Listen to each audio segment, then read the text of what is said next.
இப்போ நம்ம பார்க்க போகிற கதையின் தலைப்பு எலி இரும்பை தின்றது. ஒரு பட்டணத்தில் 2 செட்டிமார்கள் இருந்தார்கள். இருவரும் நெடுநாள் நண்பர்களாக இருந்தார்கள்.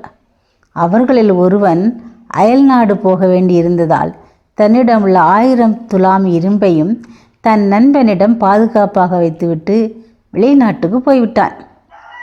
வெளிநாடு சென்றவன் திரும்பி வந்து கேட்டபோது இரும்பையெல்லாம் எலி தின்று விட்டது என்று நண்பன் கூறிவிட்டான்.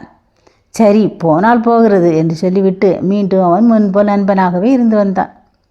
பிறகு ஒரு முறை அந்த நண்பனுடைய வீட்டில் ஒரு விருந்து நடந்தது. விருந்துக்கு அந்த வெளிநாடு சென்று வந்த வணிகன் தன் நண்பனுடைய வீட்டில் எண்ணெய் தேய்த்து கொண்டான். நண்பனுடைய பிள்ளைக்கும் எண்ணெய் தேய்த்து விட்டான். பிறகு அந்த பிள்ளையும் கூட்டிக் கொண்டு குளத்திற்கு குளிக்க சென்றான். குளித்த பின் அந்த பிள்ளையை தகுந்த ஓரிடத்தில் ஒளித்து வைத்துவிட்டு தான் மட்டும் திரும்ப வந்தான். வீட்டுக்கு திரும்பி வந்து சேர்ந்த வணிகனை பார்த்து அவனுடைய நண்பன், என் பிள்ளை எங்கே என்று கேட்டான். உன் பிள்ளையை பருந்து தூக்கி கொண்டு போய்விட்டது என்றான் வணிகன்.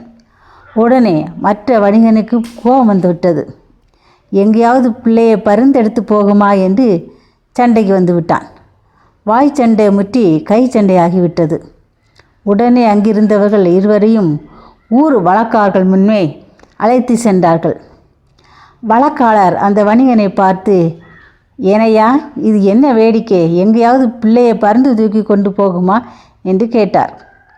ஐயா, 1000 துலாம் இரும்பில் ஓர் அணுவும் மீதி வையாமல் எலி கடுத்தி தின்றிருக்கும் போது பிள்ளையை பருந்து தூக்கி போவது என்ன அதிசயம் என்று கேட்டான்.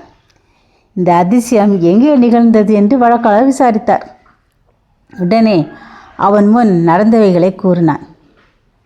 அப்படியானால் நீ செய்தது சரிதான் என்று சொல்லிவிட்டு வழக்காளர் அந்த வணிகனுடைய நண்பனை பார்த்து, 1000 துலாம் இரும்பையும் நீ திருப்பி கொடுத்தால் அவன் உன் பிள்ளையை திருப்பி கொடுப்பார் என்று தீர்ப்பளித்தார். சரி என்று ஒப்புக்கொண்டு இருவரும் திரும்பினார்கள். அந்த நண்பன் முன் இரும்பை திருடி விற்றபோது விலை குறைந்திருந்தது.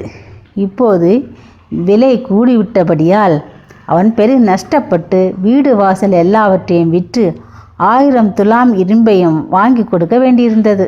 இதனால் அவன் ஏழையாகிவிட்டான். வஞ்சகம் செய்பவர்கள் வாழ மாட்டார்கள்.